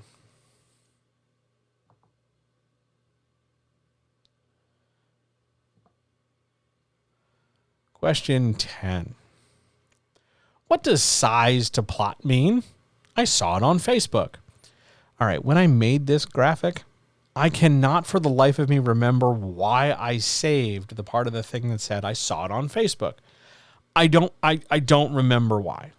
But I can tell you, this is exactly the sort of thing you'll see mentioned somewhere in a Facebook writing group.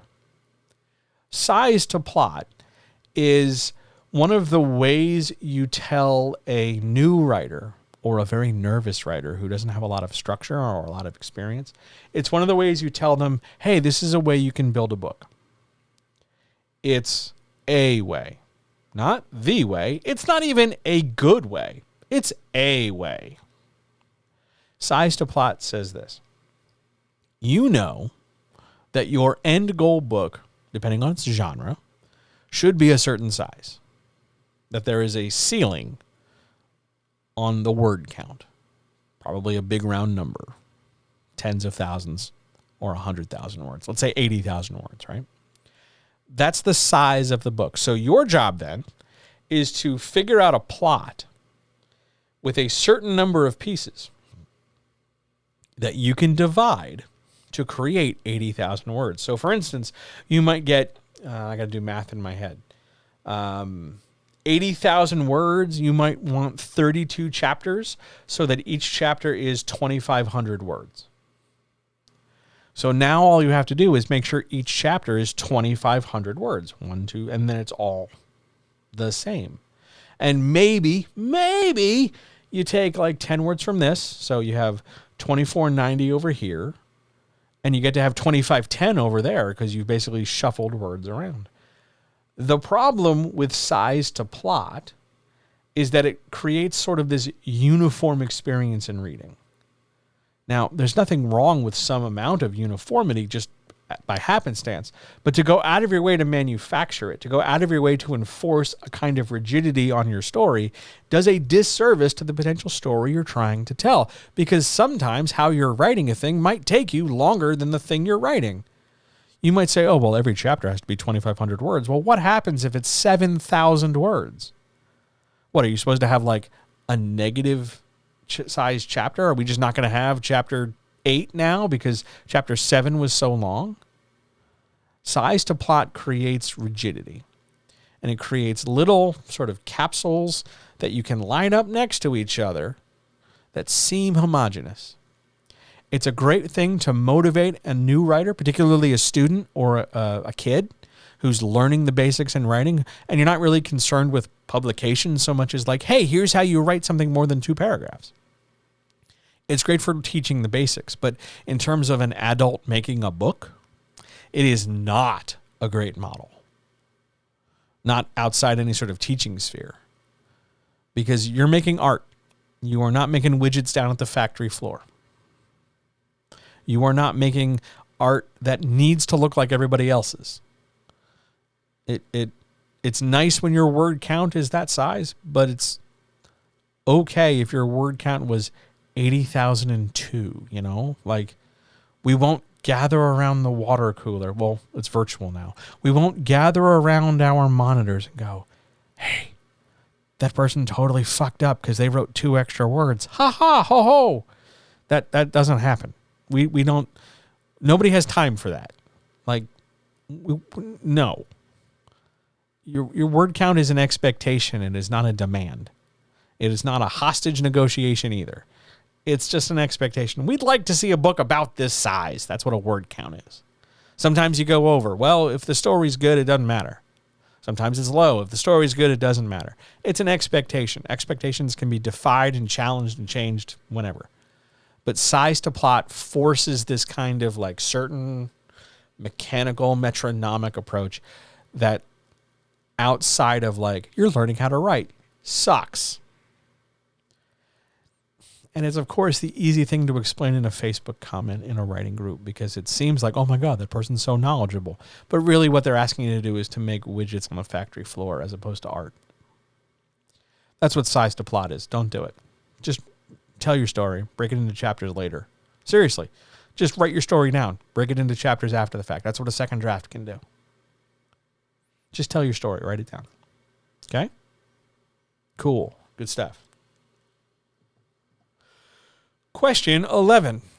This one's been sitting in my inbox for a while. Query. since you mentioned writer unions, is there anything like that for self-publishing freelancing folks? Yes.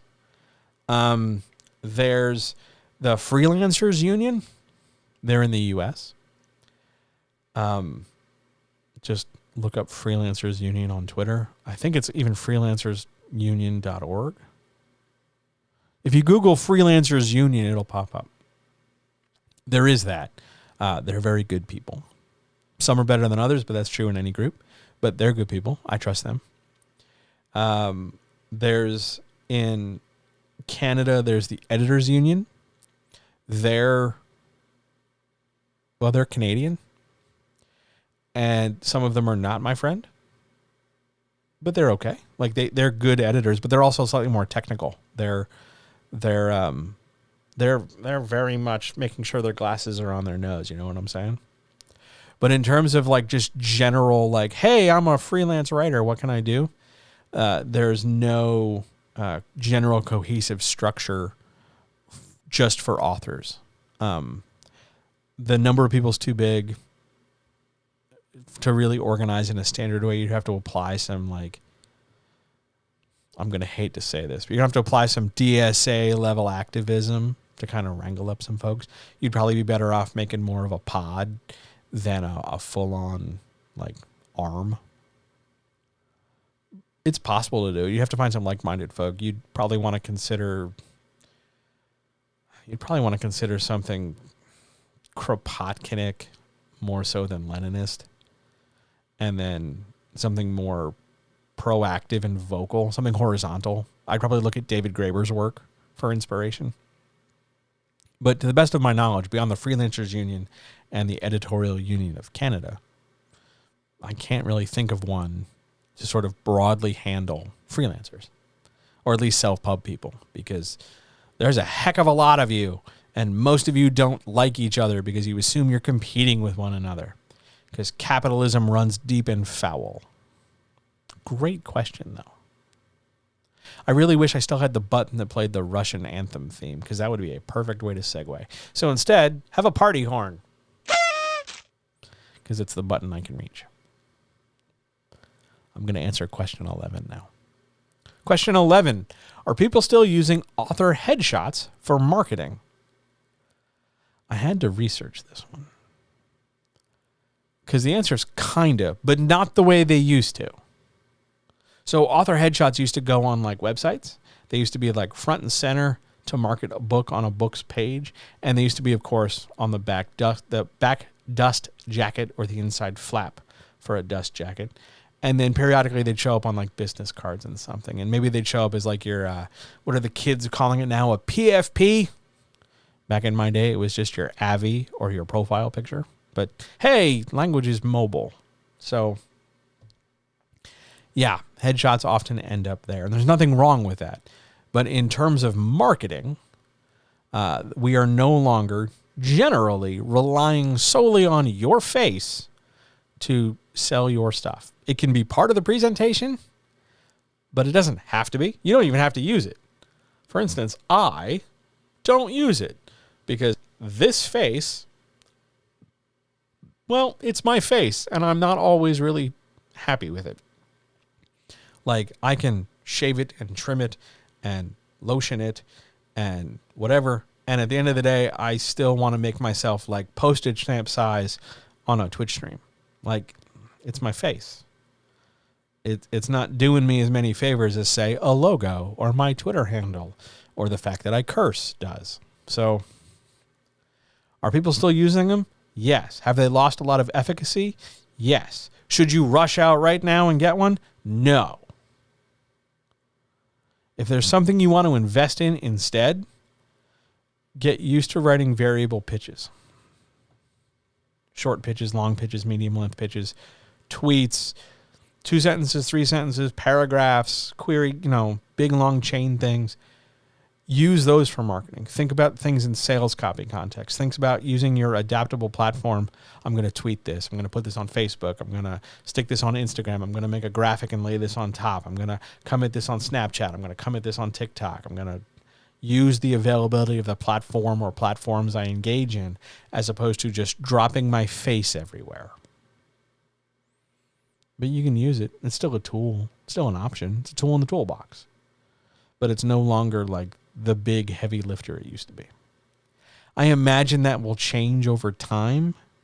There was a discussion I was in before Facebook lost like $28 bajillion or something, when the metaverse was a whole like, oh my God, a thing.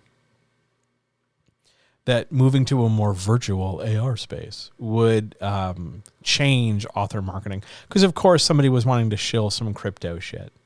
But that came later in the conversation. They didn't open with that. And there was a discussion that your digital representative, your digital self-image, your digital avatar would be the new marketing sort of front for you. And no, I don't think it's going to work that way. We're already doing that, right? Like our profile pictures are us, and our social media presence in general defines us, not so much like, oh, I'm represented by like the red and black, or I'm represented by a picture of this thing, and that's just, or my brand logo or something. I don't think it's specifically face driven anymore. Things have become a little detached from that, for good and for ill.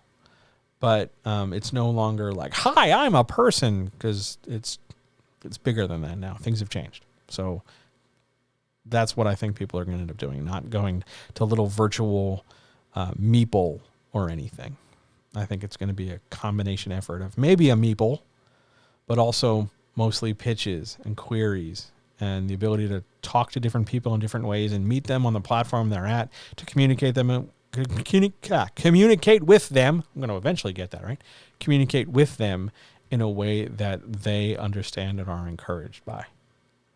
Because at the end of the day, no matter what tool we're talking about, whether it's virtual or real or partial or complete or whatever, it still comes down to being able to provide that other person with a sensation and an ability to be heard and recognized and validated.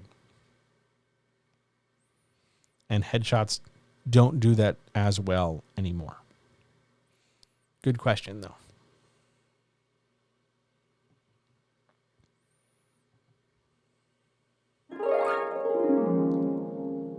Gentle advice.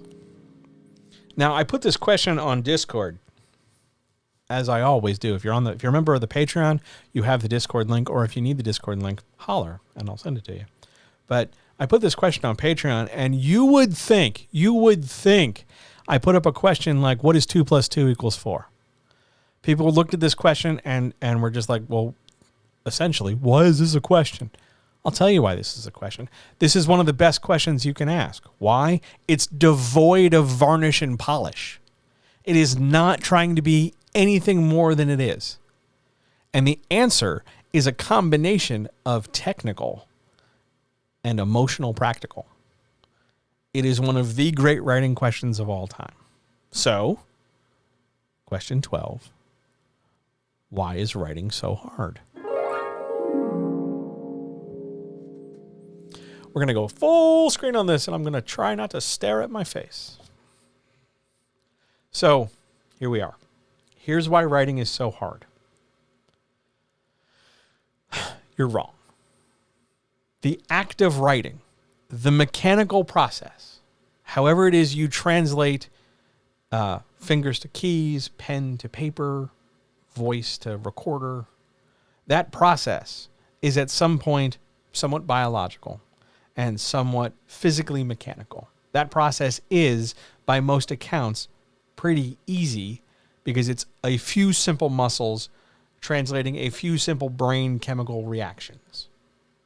That's easy. It's repetitive. It can be tedious. It can be monotonous. It can be annoying. But by and large, the idea of flexing these fingers or moving these muscles or working this wrist or using brain to create shape on paper is an easy process. It is not something complicated like upper end science, organic chemistry, atomic reactions, quantum math. It's an easy process because we're just producing a simple thing. It is mechanically easy. Where things get slightly more complicated is when we no longer want to produce an easy product, but we still want to use an easy method. So we transition away from, I'm going to lean back, we transition away from things like children's books. And we're no longer telling stories or reading stories about seeing Dick and Jane and Spot. And we start looking at Green Eggs and Ham, or we start looking at Hop on Pop, or Redfish, One Fish, Two Fish, Redfish, Bluefish, or Horton Hears a Whore, or something, which, by the way, used to be a great porn. The interesting point I'm making here is that as you scale up in the intended complexity, the mechanical process doesn't change. It just takes longer, but it's still the same process. You don't suddenly have to start typing with more limbs just because you're writing a different kind of story. It's still easy on that regard. Where things get hard, where things become difficult, and where the problem comes in is when you realize that how you are defining writing is the problem. Because what you're talking about, the thing that adds all this complexity, the thing that adds all this difficulty, is not the technical side of writing. Writing is always going to be a set of decisions you have to make. Writing is always going to be about putting a picture, a moving picture in the reader's head, a movie in the reader's head. It's always going to be that, whether we are illustrating it on the page to say, see this movie right here, this thing, or whether we are creating larger elaborate paragraphs and imaginative structures. It's still decisions you make using sentences like cameras and expressing the movie in text. That's never going to change. The complexity will change, the variables will change, the amount of detail changes, but it's still that thing, and you're still going to do whatever you're going to do to produce it. Where it gets hard, the thing is how you're defining writing. Because if it's the act of writing that's difficult, we can find adaptation, we can find accessibility issues, we can find, cooperative materials and resources to make it easier for you. We can simplify typing. We can simplify the movement of hands or the movement of fingers. We can simplify spoken or heard material. We can use all different kinds of assistive and adaptive devices to produce the mechanical act. But you're not talking mechanically. You're probably not talking mechanically. You're talking about expectation. You're saying writing is hard because you're not talking about making the book. You're talking about how you think writing needs to be. You're talking about writing in terms of what it means to be a writer.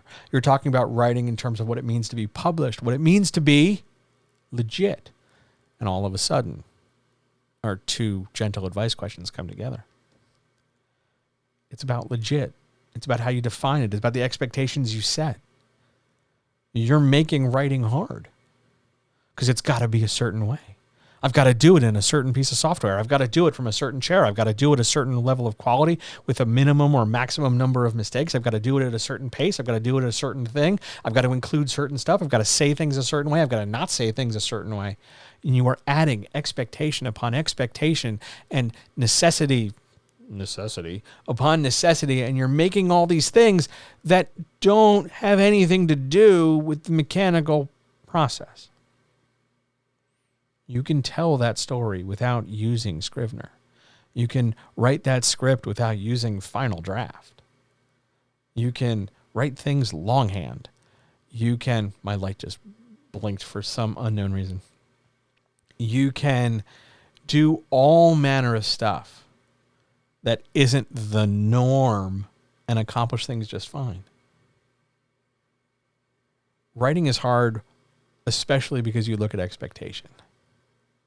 Because you're busy looking at people's finished work that has gone through editorial processes, that has gone through beta reading, that has gone through labor you don't know about and they won't talk about. It's gone through other work. It isn't just like, oh, they wrote it and then poof, it's a book. Many stages in that process, a lot of time in that process. A lot of other hands in that process. And you're busy over there comparing it to, well, I just wrote chapter 20. They are not the same. They're not going to be the same. They will never be the same. Everybody's going to make different stuff a different way at a different time. You can take the exact same writing idea and write it totally differently than they did. And that's good. You want that. That's nice. Yay. But it's hard because you have mistaken expectation for necessity. It doesn't need to be like that. Your third draft doesn't need to be perfect. It just needs to be the best story you can tell at the time. You don't need to sell 100 copies to be good enough to be an author. You don't need to develop a series in order to be taken seriously. You don't need to develop a series that is so maximally and immediately beloved that a streaming service picks it up. It would be great. It would be nice. It would be lovely. Or you could just write a damn book. It's okay. It's fine. It's not going to be the way it was before. You know, the era of, you know, I wrote a book and here's basically college tuition for a year is done. It's not like that anymore. They don't want to spend the money on you. You're not worth it like that to them. So that's gone. But the expectations remain because there's not enough people saying otherwise. The expectations are what make writing hard. This idea that it has to be perfect, that it has to encompass this thing and this thing because it's popular, that it has to stay away from this trend, that it has to include this trend. It doesn't have to include any trends. It doesn't have to have any tropes. If it has tropes, it has tropes. If it has cliches, it has cliches. What matters is what you do with them. Not just that they're there, but how have you subverted it? How have you challenged them? What have you done to put your fingerprints on your work? Yes, your fingerprints. You're the maker. Your hand should be all over this thing. When I used to answer versions of this question and I would get to that part, I would say something salacious like, be all up on them like a teenage date. But I'm not saying that this time. What I'm saying instead is leave the evidence that you've done the work here. Personalize it. Tailor it. It's yours. Own it. What makes it hard is how you feel about it. Oh, this business is out to kill you. Oh, there's, you know, all these us's and all these thems, and I'm a small fish in a giant ocean. Maybe. But who gives a shit about the size of your fish? It's not important. If we go around looking from fish to fish and constantly trying to find ways to compare ourselves to other people, we're not focusing on what we've accomplished. We're focusing on what we're not, or what we're lacking, or what will never get changed. I'm never going to be those other people. One, because I won't lie to you, and two, I'm just not them. You're never going to be that other famous author because they're another person living another life. That doesn't make yours wrong, bad, or invalid. It's just different. Expectation is what makes writing hard. And I know I'm making it sound very simple, like you just abandon your expectations, like we're just taking off shirts, like we're just kicking off our shoes at the end of the day. I know it's not that easy. It's never going to be that easy. Because along with expectation comes disappointment or upset or joy or false hope or hope. And once you start poking those with a stick, things get kind of dicey. But writing is hard because on one level, you're just moving some muscles. You're just relaying brain imagery into a different form. Sometimes it's hard because you're thinking it has to be a thing it doesn't, like perfect. It doesn't need to be perfect. And sometimes you're thinking about it in terms of like making decisions. And you're always going to have to make decisions. But you've been telling stories forever. You've been telling stories from as early on as toys in the playpen, or stuff on the rug, or out in the yard with your friends, or in your own head late at night with your toys. All the way up through the strange internet dramas you would get into, or the text message chains with your friends, or the role-playing games, or the adult role-playing games, or anything in between. You've always been a storyteller. Why wasn't that hard? Because of the expectation.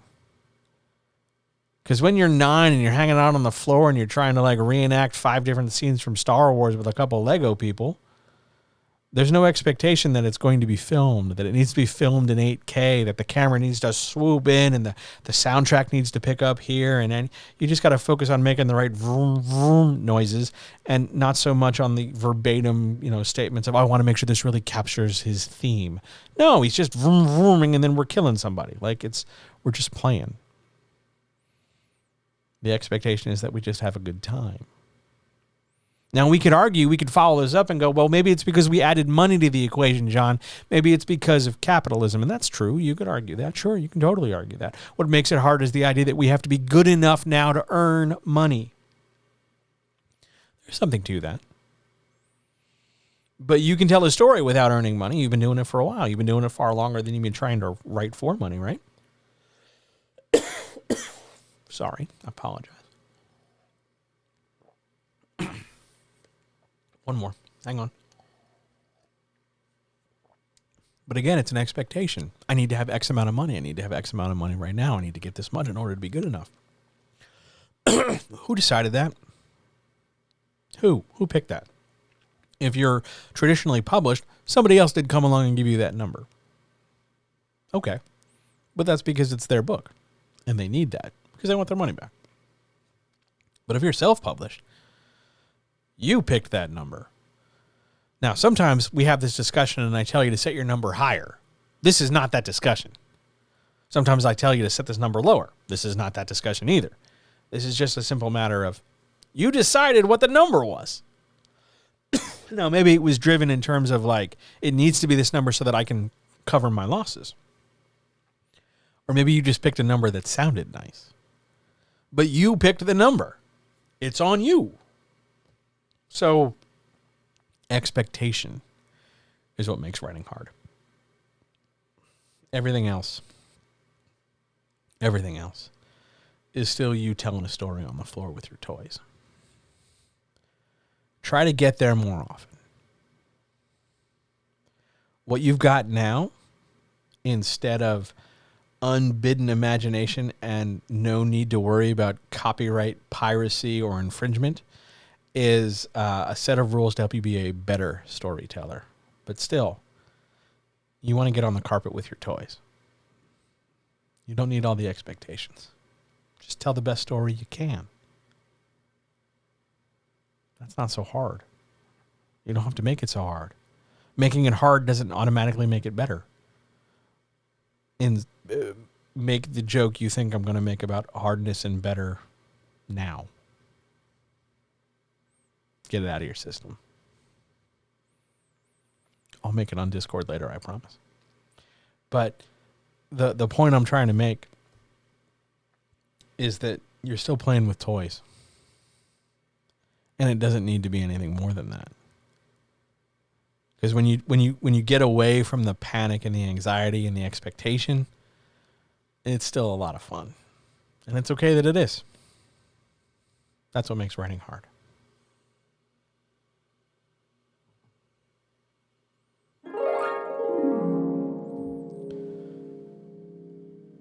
Wowee kazowie. Good stuff. Are there any questions? Anybody? Anything? Anywhere?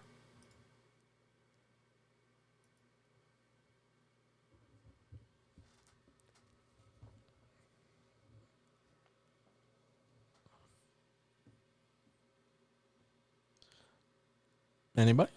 Yes, I'm checking Discord and WhatsApp and everything in between. And no, I think I'm good. I don't see anything else. So maybe we should just go to the outro? Yeah.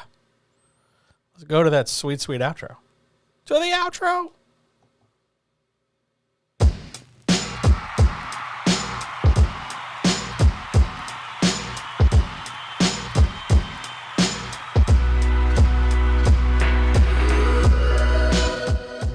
Oh, man. Hell of a night. Hell of a chat. I'm so pleased. Quite satisfied. This made my day a better place. You made my day better. You, as always, saved my life. Thank you for being here. Thanks for letting me talk about difficulty and expectations and organization and grifters. And I went full screen a couple times and all good stuff. And rewriting Pulp Fiction and which, Green Lantern was cool. Thanks. I really appreciate it. I hope you're well. I hope you liked it. If you have any questions, let me know. If you're watching this on YouTube, don't forget to like and subscribe and click that bell for notifications. I know we were joking about it before, but it seriously does make a difference. If you enjoyed what you heard and you want to be part of this next time, you can jump on Twitch, twitch.tv/Jon Helps You Write Better. And if you like this and want to see more stuff like it and want to see me do even better with it, with even better stuff and more stuff more frequently, you can jump on the Patreon, patreon.com/Jon Helps You Create. The links will be down in the YouTube description, by the way, in case you're curious. The next time I'll see you, though, oh man, the next time I'll see you is Monday, February the 14th. I have no idea what we'll talk about. It will probably not be Valentine's Day related. It'll probably just be me talking about stuff, but it'll get posted over the weekend for sure. And the next time I'm here for the next Writers Chat is February the 16th, where I will be doing yet another round of questions and the questions of those people in chat. And if you want to be here for that, well, you can check us out here, Twitch, Patreon, etc. And I'll be super happy to answer your questions and anything else you have. And we can talk about whatever. So until the next time I see you, all power to all people. Take care of yourselves. Take care of other people. I love you. Thanks for making my day better. Take care of yourselves. Drink some water. Take your meds. Get some rest. You're worth it. Feel good. Be happy. You're entitled to it. And I will talk to you guys very, very soon. See ya!